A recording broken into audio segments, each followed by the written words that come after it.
Je suis porteuse d'une maladie qui s'appelle la myopathie adénaline, une des maladies rares en France de naissance. Donc depuis toujours, je suis en fauteuil avec une assistance respiratoire. Ça fait 2 ans que je galère clairement pour soit trouver un travail, soit me faire recruter par une entreprise pour l'alternance. Parce que clairement je suis en fauteuil, je suis handicapée et que on considère que je n'ai pas le même potentiel peut-être qu'une personne valide avec ses 2 jambes. Aujourd'hui c'est ma problématique de pas arriver en fait à ne serait-ce qu'avoir un entretien d'embauche.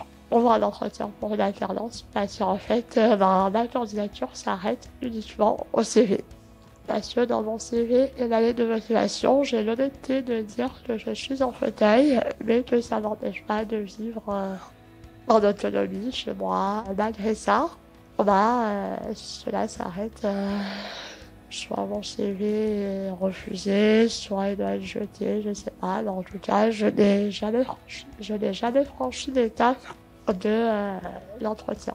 Aujourd'hui, actuellement, je suis à la recherche d'une alternance pour septembre ou un emploi. Donc j'ai un bac professionnel en gestion administration que j'ai obtenu mention bien. Mon alternance, elle est dans le cadre d'un BTS en gestion des petites et moyennes entreprises.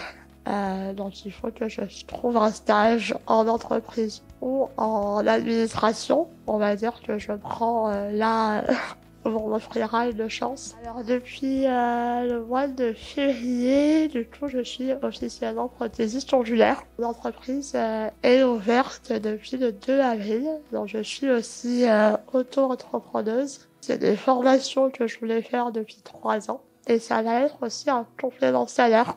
Je fais partie de l'association des Jojo depuis 20 ans.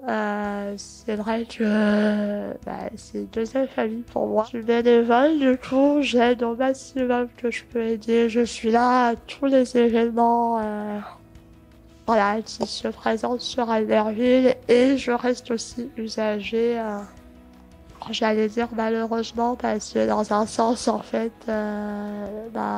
les frais de mon fauteuil par exemple ne me permettent pas de les assurer seule. À ce moment-là j'ai encore besoin de l'association parce que j'en reviens toujours en même sans travail, sans alternance, j'ai le minimum pour vivre. Je dirais aux personnes qui cherchent un emploi ou qui cherchent à reprendre les études et qui sont en situation de handicap, mais aussi à tous les parents d'enfants en situation de handicap. Je leur dirais déjà de jamais perdre espoir. Et on doit mener le combat tous les jours pour tout et tout le temps. Ça peut être usant, ça peut être fatigant, ça peut être démoralisant. Mais il y a toujours des personnes auprès desquelles on peut trouver des ressources et rebondir et voilà.